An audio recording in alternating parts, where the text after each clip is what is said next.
Welcome to first year class boys and girls student. जैसे कि आपको पता है कि हम यहाँ पे शेप ऑफ मॉलिक्यूल पढ़ रहे हैं और हम जो केमिकल बॉन्डिंग की थ्योरीज हैं, केमिकल बॉन्डिंग थ्योरीज पढ़ रहे हैं।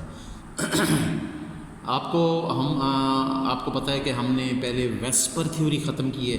आज इंशाल्लाह हम शुरू करेंगे जी वैलेंस बॉन्ड थ्योरी, और ये दूसरी थ्योरी है जी कोवलेंट बॉन्डिंग की। और इसमें हम देखते हैं कि मॉलिक्यूल की शेप कैसे बनती है और ये वैलेंस बॉन्ड थ्योरी है वो क्या है। पहले स्टूडेंट थोड़ा सा तारुफ करवा दूं कि हमने पहले वेस्पर थ्योरी पढ़ी है। वेस्पर थ्योरी में शेप ऑफ मॉलिक्यूल आ रही थी। अब वेस्पर थ्योरी में कुछ प्रॉब्लम आ रहे थे जिसमें इलेक्ट्रॉन जो है उनकी शेयरिंग के बारे में वेस्पर थ्योरी क्वेश्चन कहती है कि हाउ डू इलेक्ट्रॉन शेयर्स, कि इलेक्ट्रॉन शेयर कैसे करते हैं। हाउ डू शेल्स ओवरलैप, शेलें ओवरलैप कैसे बनती हैं। How do covalent bonds are formed, covalent bond बनते कैसे हैं। तो ये सारा कुछ वेस्पर थ्योरी जो है वो ये नहीं बताती कि बनते कैसे हैं, और सिर्फ बना हुआ बताती है कि शेप इस तरह होगी, ज्योमेट्री ये होगी, और सेंट्रल एटम जो है वो उसके बाहर एटम जो है उनकी स्पेस में अरेंजमेंट ये होगी। यानी ओवरऑल शेप एंड ज्योमेट्री देती है और एंगल देती है। ये शेप कैसे आई, इलेक्ट्रॉन कैसे शेयर हुए, बॉन्ड कैसे बने। इलेक्ट्रॉन तो शेल्स के अंदर होते हैं, ऑर्बिटल के अंदर, तो ऑर्बिटल ने ओवरलैप कैसे की, ओवरलैप की टाइप कौन सी थी, और बॉन्ड जो बने इनकी टाइप कौन सी है। तो ये सारी बातें वेस्पर थ्योरी जो है वो नहीं बताती। It failed to explain all this, therefore another theory was introduced to explain this problem. तो वो थ्योरी जो थी वो उसका नाम था जी वैलेंस बॉन्ड थ्योरी। अब वैलेंस बॉन्ड थ्योरी जो है ये सक्सेसफुली शेयरिंग ऑफ इलेक्ट्रॉन को एटम के दरमियान एक्सप्लेन करती है। यानी ये एक तो शेयरिंग को एक्सप्लेन करती है, शेयरिंग ऑफ इलेक्ट्रॉन, और दूसरा बॉन्ड लेंथ बताती है, बॉन्ड लेंथ। तो ये भी आसानी से हमें बताती है। और ये थ्योरी जो है ये पेश की थी जी विलियम, ये उसका नाम है, Hitler, HEITLER, Hitler, William Hitler. ये थ्योरी पेश करने वाला विलियम हिटलर था, और इसके साथ FW लंदन था। इन दोनों ने ये थ्योरी पेश की है। और थ्योरी कब पेश की है? 1927। ये थ्योरी 1927 में पेश हुई। क्लियर है? इसका मतलब ये है कि ये थ्योरी जो है, अब वापस जाएँ तो ये थ्योरी वेस्पर थ्योरी जो है उसकी जो ओवरकम करेगी गलतियों को, जो चीज़ें वो एक्सप्लेन नहीं कर सकती उनको एक्सप्लेन करेगी। फिर शेयरिंग ऑफ इलेक्ट्रॉन बताएगी कैसे होगी, फिर बॉन्ड लेंथ बताएगी, और फिर इसके बाद पेश करने वाला जो है ये इसका नाम थ्योरी का, जिसने VBT वैलेंस बॉन्ड थ्योरी पेश किया, इसका नाम है हिटलर, पूरा नाम William Hitler, and FW London. तो ये दोनों ने मिलकर पेश की, और 1927। तो ये तो स्टूडेंट एक तरफ था थ्योरी का। अब इस थ्योरी की कुछ एजम्पशंस हैं। एजम्पशंस, इन एजम्पशन को हम मेन पॉइंट्स भी बोलते हैं कि थ्योरी के मेन पॉइंट्स हैं कुछ। तो ये बारी बारी हम यहाँ पे पढ़ेंगे। तो पहले मैं पहले पॉइंट पे आता हूँ। पहला पॉइंट ये है कि क्या कहते हैं, कोवलेंट बॉन्ड जो है ये ऑर्बिटल की ओवरलैप से बनता है, और ऑर्बिटल को भी हाफ फिल्ड होना चाहिए। यानी हाफ फिल्ड ऑर्बिटल जो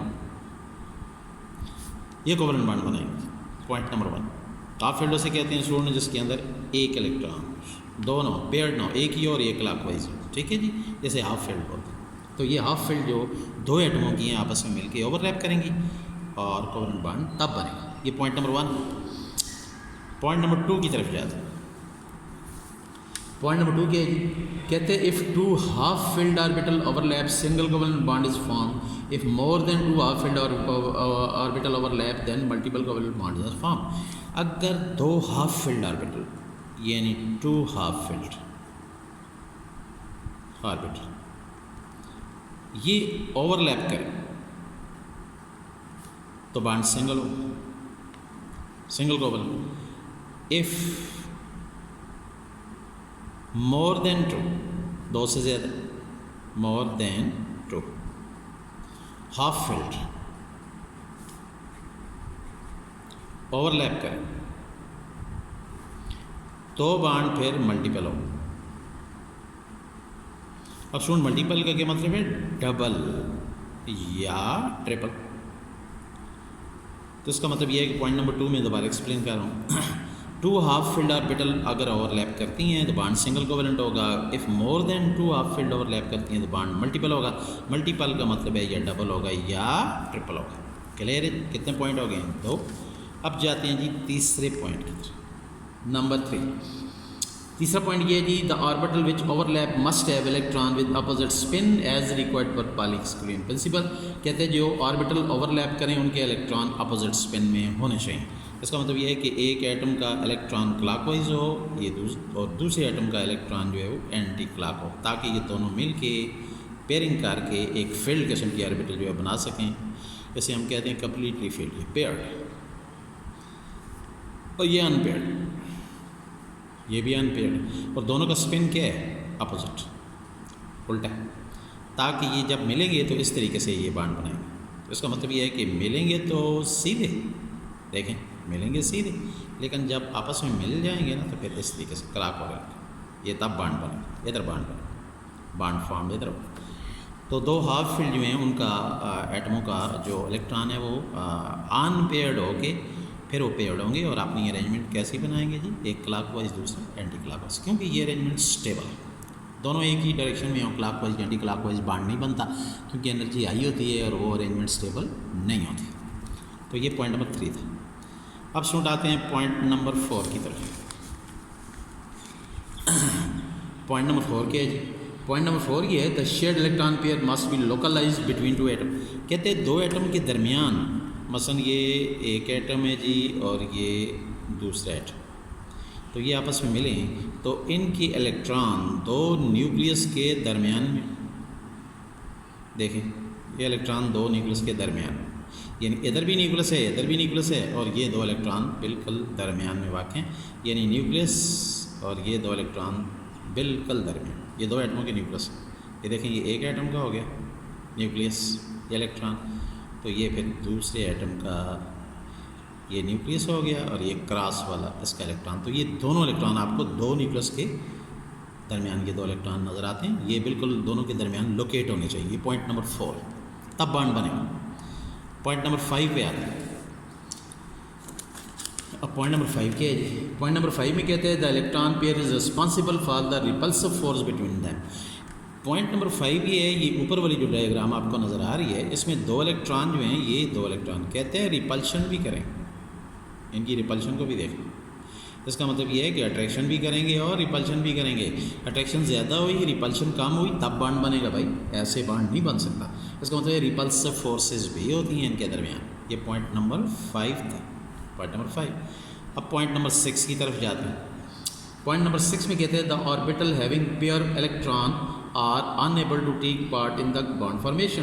पॉइंट नंबर 6 ये है कि कहते हैं एक एटम की आखिरी शेल जो है उसमें दो इलेक्ट्रॉन है और दूसरे इसकी आखिरी शेल में भी दो इलेक्ट्रॉन है, तो ये भी पेयर्ड अरेंजमेंट, पेयर्ड, तो ये भी पेयर्ड है। तो ये कहते हैं ये पेयर्ड मिल के आखिर में जो बॉन्ड बनाएंगे कोई नहीं होगा, नो बॉन्ड, ये बॉन्ड नहीं बना सकता। यानी पॉइंट नंबर 6 ये है कि एक एटम की आखिरी शेल जो है उसमें फील्ड हो, पेयर्ड हो, दूसरा भी फील्ड हो, पेयर्ड हो, तो ये दोनों मिलके बॉन्ड, केमिकल बॉन्ड नहीं बनाएंगे, इनके दरमियान बॉन्ड जो है वो नहीं बनेगा। इसका मतलब ये है कि आज हमने यहाँ पे अगर आप देखें तो ये सारा आपके सामने लेक्चर जो है ये मौजूद है, और यही PDF की फॉर्म में, इसी का होम टास्क है, इसी को आपने लिखना है और याद करना है और मैं चेक करूँगा। क्लियर है जी? तो ये तो हो गया होम टास्क के बारे में। अब हम आते हैं जी कि हमारे पास जो पॉइंट है थ्योरी के कितने, वो पॉइंट 6, और ये पॉइंट 6 जो हैं ये आपको नज़र आ रहे हैं, और 6 पॉइंट पे मैं फिर स्टूडेंट रिपीट कर देता हूँ। अगर आप देखें तो पहला पॉइंट जो है वो आपको नज़र आ रहा है जी। पहले पॉइंट में कहते हैं कि शेयरिंग ऑफ, पहले पॉइंट में कहते हैं कि half filled orbital, half filled orbital होंगी ना इस तरह दो एटम की, तब बॉन्ड बनेगा, पॉइंट नंबर 1। फिर दूसरा कहते हैं कि हाफ फील्ड अगर दो से ज़्यादा हुई, उन्होंने ओवरलैप की आपस में, तो बॉन्ड सिंगल कोवेलेंट बनेगा। अगर दो से ज़्यादा हुई, मोर देन दो हुई, तो फिर सिंगल बनेगा। अगर मोर देन 2 हुई तो फिर कहते हैं मल्टीपल बनेगा। मल्टीपल का मतलब ये है या डबल कोवेलेंट बॉन्ड बनेगा या ट्रिपल बनेगा। ऊपर सिंगल बॉन्ड आता है, इधर डबल या ट्रिपल बनेगा। सबसे पहला पॉइंट क्या है कि हाफ फील्ड दो एटम की ऑर्बिटल मिलकर बॉन्ड बनाएंगी। दूसरा पॉइंट, दो हाफ फील्ड मिलेंगी तो सिंगल बनेगा। तीसरा, मोर देन 2, दो से ज़्यादा हाफ फील्ड ओवरलैप करेंगी तो बॉन्ड मल्टीपल होगा, यानी या डबल या ट्रिपल। तीसरे पॉइंट में ये है कि दो एटम की हाफ फील्ड जो है ना वो इस तरह सीधी होंगी, लेकिन जो बांड बनाएंगी तो उन्हें इस तरह होना चाहिए, अपोजिट डायरेक्शन में होना चाहिए, तब बांड बनेगा। तो ये तीसरा पॉइंट है। चौथे पॉइंट की तरफ जाते हैं। तो चौथा पॉइंट जो है वो आपको स्टूडेंट नज़र आ रहा है। चौथे पॉइंट में ये है कि एक एटम और दूसरे एटम का जो न्यूक्लियस है, इनके दरमियान जो इलेक्ट्रॉन है, दोनों का एक एक इलेक्ट्रॉन है एटमों का, तो ये एग्जैक्टली दो न्यूक्लियस के दरमियान होना चाहिए, लोकेटेड बिटवीन टू न्यूक्लियाई, ताकि फुल न्यूक्लियस की दोनों तरफ इस पर कशिश हो। ये नीचे देख, न्यूक्लियस है एक एटम का और ये न्यूक्लियस है दूसरे एटम का, और जी ये दो electron exactly in between two atom located है, ताकि इन पर पूरी अट्रैक्शन और बांड बने। तो ये हमारे पास था चौथा पॉइंट। पांचवा पॉइंट ये कि ये हमारे पास ये जो दो इलेक्ट्रॉन है ये रिपल्शन भी करेंगे, दो न्यूक्लियस भी रिपल्शन करेंगे। तो इसका मतलब ये है कि दो तो रिपल्शन ही हो जाएगी, न्यूक्लियस न्यूक्लियस की और इलेक्ट्रॉन इलेक्ट्रॉन की। फिर ये दो रिपल्शन हैं, चार अट्रैक्शन है। बस ये न्यूक्लियस इस इलेक्ट्रॉन को खींचेगा तो इसको भी खींचेगा, दो होगी। ये न्यूक्लियस इसको भी खींचेगा तो इस इलेक्ट्रॉन को भी खींचेगा, दो दो कितनी हो गई हैं? चार। इसका मतलब ये चार हमारे पास अट्रैक्शन है, दो रिपल्शन है। तो ज़्यादा कौन है जी? अट्रैक्शन। तो अट्रैक्शन डोमिनेट करेगी क्योंकि वो चार दफ़ा है और रिपल्शन तो दो दफ़ा है, लिहाजा रिपल्शन वीक हो जाएगी, अट्रैक्शन डोमिनेट करेगी, कशिश और बांड बन जाएगा। तो ये पॉइंट नंबर 5। ये रिपल्सिव फोर्सेस भी होती हैं अट्रैक्शन के साथ साथ, फोर्सेस को भी हमने स्टडी करना है। और पॉइंट नंबर 6 ये है कि किसी भी एटम की आखिरी शेल में अगर पेयर्ड इलेक्ट्रॉन आ रहे हैं, एक के भी दूसरे के भी आ रहे हैं, तो ये दोनों मिलकर बांड नहीं बना सकते। No chemical bond will form in this situation. तो स्टूडेंट होम टास्क यही है, यही PDF है, आपको नज़र आ रहा है, यहाँ से आपने इसे लिखना है जी, कॉपी पे मैं चेक करूँगा और आपने मेमोराइज करना है, याद भी करना है। नेक्स्ट लेक्चर तक अल्लाह हाफ़िज़।